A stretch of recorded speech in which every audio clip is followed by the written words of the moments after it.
The reason I kind of landed on it being a podcast that features Black writers and Black voice actors was right around the time that I was trying to figure out what I wanted to do.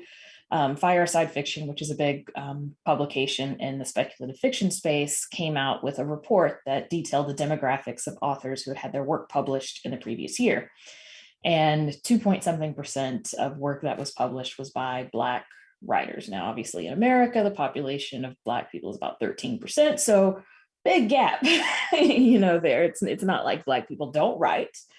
So that was something that I started talking about with my writers group. My writers group is all Black writers. And we were talking about, well, when you get a story rejected, why is it getting rejected? Aside from there's a structural issue with the story, or it's just not right for that publication.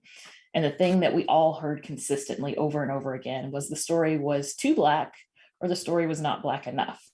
And a lot of times we heard that those same extremes of feedback for the same story from different editors. And it was always a white editor that was sort of assigning this arbitrary amount of Blackness that they wanted to see in a story. And we all felt that was, incredibly unfair. Like, first of all, who is, anyone outside of the Black community to be deciding what level of Blackness a story should be? But then also, why can't Black people just write stories? Why does it have to be a Black story? And so I wanted to start Nightlight to, one, showcase that Black writers are capable of writing about so much more than Black trauma or the experience of Blackness. We can write outside of that box. But then I also wanted to show people that there are other authors out there that maybe they haven't read, that are coming at things from a perspective that they haven't lived.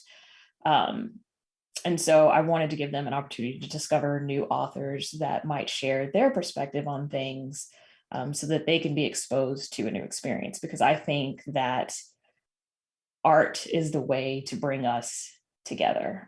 Art is incredibly powerful. Teaching people about the experiences of others who don't share their experiences, I think, is incredibly powerful. And I wanted to be able to sort of contribute to that solution.